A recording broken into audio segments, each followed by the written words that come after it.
আপনারা পায়ে পায়ে সকাল থেকে ঘুরছেন, আপনারা দেখতে পাচ্ছেন যে মানুষের সাড়া কতটা বেশি আছে। দেখুন, নির্বাচনে জয় নিয়ে তো আমাদের মধ্যে কোনো প্রশ্ন চিহ্ন নেই। আমাদের যেটা টার্গেট সেটা হচ্ছে গতবারের মার্জিনের থেকে মার্জিন বাড়ানো। আমরা মার্জিন বাড়ানোর জন্য পরিশ্রম করছি, আমরা মার্জিন বাড়ানোর জন্য লড়াই করছি এবং আমাদের দৃঢ় বিশ্বাস এবারের নির্বাচনে গত নির্বাচনের রেজাল্টকে ছাপিয়ে গিয়ে আরো বৃহৎ ভোটে এবারে আমরা বাগনান বিধানসভা কেন্দ্রে জিতবো এবং বাঙালপুরের 26টা বুথেই আমাদের ব্যাপক হারে লিড থাকবে বলে আমাদের এটা বিশ্বাস।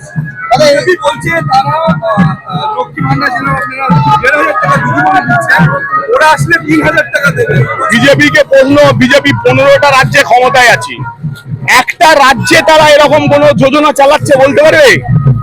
একটা রাজ্যে এরকম কোন যোজনা চালাচ্ছে? 15টা রাজ্যে তারা ক্ষমতায় আছে। গুজরাটে তারা প্রায় 25 বছর ক্ষমতায় আছে, তাহলে গুজরাটের বুকে এখনো পর্যন্ত অন্য যোজনা চালু হয়নি কেন? বলে বিজেপির পুরোটাই জুমলা, পুরোটাই মিথ্যে। মানুষ ওদের কথা বিশ্বাস করলে মানুষকে ডুবতে হবে, বরঞ্চ ওদের কথায় ফর্ম ফিল আপ করে ব্যাংক অ্যাকাউন্ট দিলে, নাম্বার দিলে দিদি যে টাকা পাঠিয়ে মহিলাদের ব্যাংক অ্যাকাউন্ট ভরে দিয়েছেন সেই টাকাটাও বিজেপি নিয়ে চলে যাবে। এইভাবে তো নির্বাচন কমিশনের অনেক কিছু বিধিনিষেধ বেঁধে দিয়েছে, সেক্ষেত্রে আপনি কি বলবেন?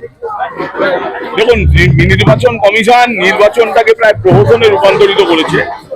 বিভিন্ন রকম বিধিনিষেধের মধ্যে দিয়ে আমাদের চলতে হচ্ছে, আমাদের কোনো অসুবিধা নেই, আমরা তার মধ্যে দিয়েই চলছি। কিন্তু এত বিধিনিষেধ থাকলে নির্বাচন করাটা যে কোনো রাজনৈতিক পার্টির পক্ষেই অত্যন্ত সমস্যা।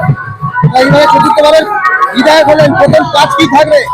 প্রথম কাজ বাগনানের ড্রেনের সমস্যা মেটানো। ওলানপাড়ার মাটি তৃণমূলের একদম শক্ত ঘাঁটি। এই শক্ত ঘাঁটিতে ওলানপাড়ায় তৃণমূল বারবার ওনাকে বিধানসভায় 3বারই ব্যাপক হারে লিড দিয়েছে। আমরা চাইব সেই লিডটাকে আরও যাতে বেশি করা যায়, সেদিকে আমরা চেষ্টা করছি। আজকে জাস্ট উনি এসেছে র্যালি করতে, সেটা হচ্ছে বড়দের আশীর্বাদ নিতে এসেছে, ছোটদের ভালোবাসা। আর ওনার জেতার অপেক্ষা, শুধু সময়ের অপেক্ষা, শুধু জিত নিশ্চিত, পার্সেন্টেজটা শুধু বাড়বে। আপনার নাম? শেখ আসিফ, বাঙালপুর গ্রাম পঞ্চায়েত।